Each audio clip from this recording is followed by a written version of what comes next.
आज बनवूया पावसाळा स्पेशल लाडू। विटॅमिन, प्रोटीन, झिंक, आयर्नने भरपूर अतिशय गुणकारी हे लाडू आहेत। रोज सकाळी दुधासोबत एक लाडू खा, नाही दुधासोबत खाल्ला तरी असाही खाल्ला तरीही खूप मस्त लागतो। अतिशय गुणकारी लाडू आहेत। रोज एक लाडू खा आणि सर्व आजारांपासून दूर राहा। तर कढईत मी घातले तूप आणि घेतलेत अर्धा वाटी बदाम। तर आता हे बदाम आपल्याला हलकेसे तेलात परतून घ्यायचे आहेत, हलकेसे फ्राय करून घ्यायचे आहेत। खूप करायचे नाही, खूप असा डार्क कलर मध्ये करायचे नाही, हलकेसे फ्राय करायचे आणि नंतर आपण हे काढून घ्यायचे। त्याच तुपात मी घेतलाय अर्धा वाटी पिस्ता। हा सुद्धा आपल्याला हलकासा फ्राय करून घ्यायचा आहे, काही सेकंदाकरता, त्यापेक्षा जास्त नाही।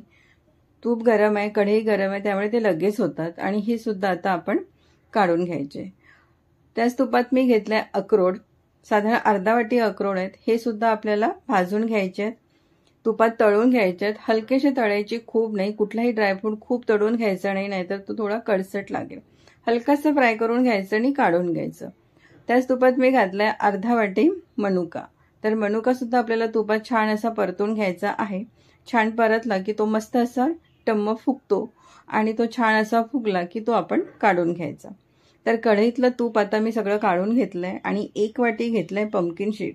ही किराणा दुकानात कुठेही तुम्हाला सहज मिळेल आणि ही सुद्धा कमी गॅसवर आपण मस्त अशी भाजून घ्यायची।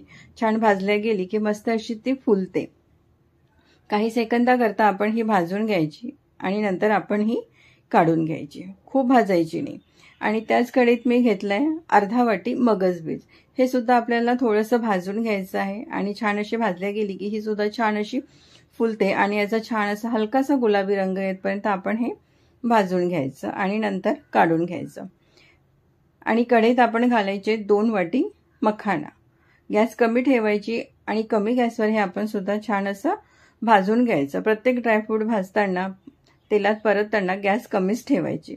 तर हे सुद्धा मी छान असं कमी गॅसवर भाजून घेतलेलं आहे। छान अशी कडक होतपर्यंत आणि छान अशी क्रिस्पी होतपर्यंत आपण हे कमी गॅसवर छान असे भाजून घ्यायचे आणि नंतर आपण हे काढून घ्यायचे। तर 2 वाटी मी मखाणा घेतलेले आहेत।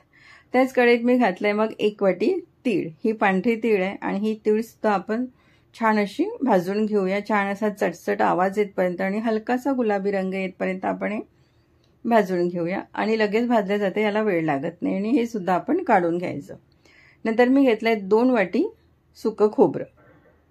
हे सुद्धा किराणा दुकान सहज मिळते, नसेल तर घरी तुम्ही खोबरं किसून घेतलं तरीही चालेल।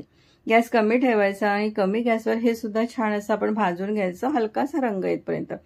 पण एक लक्षात ठेवायचं, याला खूप डार्क कलर येऊ द्यायचा नाही, हलकासा गुलाबी रंगावर परतून घ्यायचा। तर तुम्ही बघू शकता हलकासा त्याला तांबूस असा रंग आलेला आहे आणि आता आपण हे काढून घ्यायचं, खूप भाजायचं नाही याला।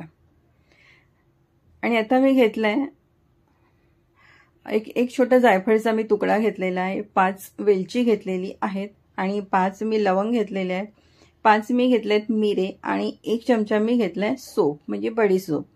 हे सर्व आपण कढईत टाकायचं आणि छान असा डार्क कलर येतपर्यंत आपण हे भाजून घ्यायचं।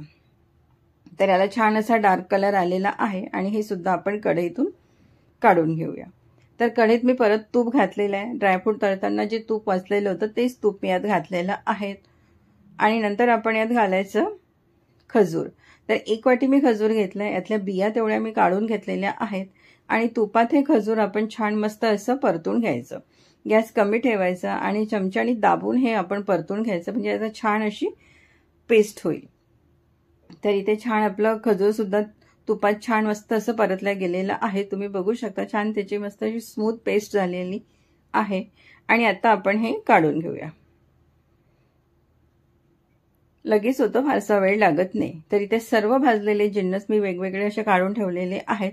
खजूर सुद्धा एक वेगळ्या भांड्यात मी काढून ठेवलेले आहेत आणि आता आपण याची पावडर करून घेऊया। तर सर्वप्रथम आपण मखाना मिक्सरच्या भांड्यात घालायचा, कारण याला थोडा वेळ लागतो बारीक व्हायला। तर मिक्सर सुरू बंद करून आपल्याला मखाना बारीक करून घ्यायचा आहे। तर इथे मखाना मी बारीक करून घेतलेला आहे, तुम्ही बघू शकता। छान अशी पावडर झालेली आहे आणि आता आपण यात ऍड करायचं सुकं खोबरं आणि तीळ। सुकं खोबरं आणि तीळ जी आपण भाजून ठेवली होती ती आपण यात ऍड करायची आणि नंतर आपण यात मिक्स करूया बडीशेप, जायफळ, लवंग, वेलची जे आपण भाजून घेतलं तर ते सुद्धा आपण यात ॲड करायचं आणि याची छान अशी पावडर करायची। तर हे सर्व मी बारीक करून घेतलेलं आहे आणि जायफळाचा मस्त असा सुगंध पसरलेला आहे। आता हे आपण एका मोठ्या भांड्यात काढून घेऊया।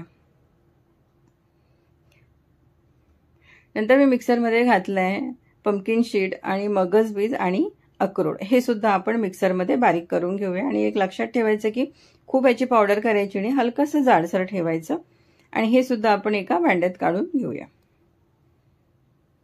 नंतर त्याच मिक्सरच्या भांड्यात मी घातलं आहे बदाम आणि मनुका आणि नंतर आपण यात घालायचं खजूर, जे आपण तुपात परतून घेतलेलं होतं ते खजूर आपण यात घालायचं आणि मिक्सी सुरू बंद करून आपण हे बारीक करून घ्यायचं।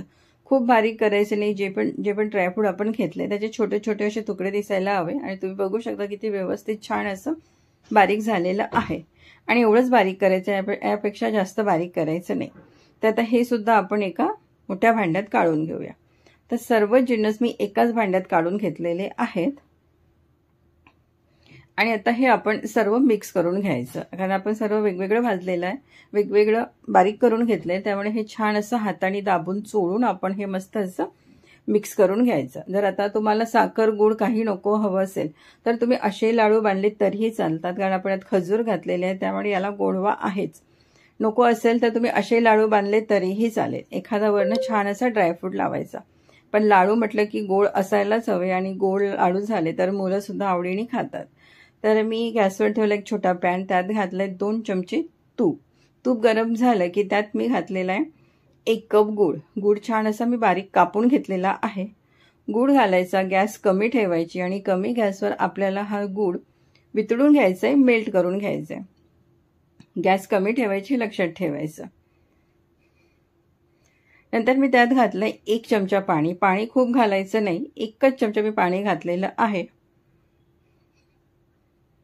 आणि आता हा गूळ आपल्याला पूर्ण मेल्ट करून घ्यायचा आहे। याचा आपल्याला पाक करायचा नाही, 1 तारी 2 तारी कुठलाही आपल्याला पाक करायचा नाहीये, फक्त आता हा गूळ आपल्याला मेल्ट करून घ्यायचा आहे। तर इथे गूळ आपला छान असा मेल्ट झालेला आहे आणि आता आपण याला छान अशी उकळी काढून घेऊया। उकळी काढणं गरजेचं आहे, कारण आपण यात थोडंसं पाणी घातलेलं आहे, खूप पाणी घातलेलं नाही, 1 छोटा चमचा पाणी घातलंय, त्यामुळे याला उकळी काढणं फार गरजेचं आहे। उकळी आल्यानंतर काही सेकंद असंच गॅसवर ठेवायचं आपण आणि नंतर आपण गॅस बंद करायचा। एक लक्षात ठेवायचं की आपण याचा पाक करायचा नाहीये। नंतर हे गरम गुळाचं सिरप आपण घालायचं आपल्या पावडरमध्ये आणि थोडं थोडं घालायचं, खूप घालायचं नाही एका वेळेला। चमच्याने आपण हे मिक्स करून घेऊया, कारण सध्या तरी गरम आहे। थोडं थंड झालं की मग आपण हे हाताने मिक्स करून घेऊया। तर हाताने छान असं दाबून चोळून आपण हे मिक्स करून घ्यायचं। तर इथे मी सर्व मिक्स करून घेतलेलं आहे आणि मी पूर्ण सिरप यात घातलेलं आहे। पूर्ण 1 वाटी गुळाचं सिरप आपल्याला यात लागलेलं आहे। तर सर्व छान मस्त मिक्स करून घेतलं मी आणि आता आपण याचे लाडू बांधूया। तर लहान मोठे तुम्ही कसे लाडू बांधू शकता। एरवी मी नेहमी छोटे लाडू बांधते, पण यावेळेला मी बांधलेत मोठे लाडू। बांधायला अगदी सोपे होतात आणि चवीला अगदी मस्त लागतात, अगदी तोंडात टाकल्या विरघळतात, इतके हे मऊ आणि लुसलुशीत होतात। तर तुम्ही बघू शकता मस्त आपला लाडू तयार झालेला आहे। आणि आता दुसरा पण लाडू आपण असाच बनवून घेऊया। तुम्हाला हवे त्या आकारात तुम्ही बनवू शकता। बनवायला सोपे आणि सर्व साहित्य घरातच असतं, फारसं काही जुळवाजुळव करायची गरज नाही। आणि तुम्ही पूर्ण व्हिडिओ बघितला असेल तर तुमच्या लक्षात आलं असेल की मी बदाम घेतले नाही, कारण बदाम घरात नव्हते म्हणून मी नाही घेतले। तुमच्याकडे असेल तर तुम्ही अर्धा वाटी बदाम नक्की वापरा। तर इथे मी सर्व लाडू बनवून घेतलेले आहेत, चवीला अगदी मस्त झालेत, मऊ लुसलुशीत, तोंडात टाकल्या विरघळतात। तर या पावसाळ्यात नक्की हे लाडू बनवा आणि रोज एक लाडू खा आणि सर्व आजारांपासून दूर राहा। धन्यवाद।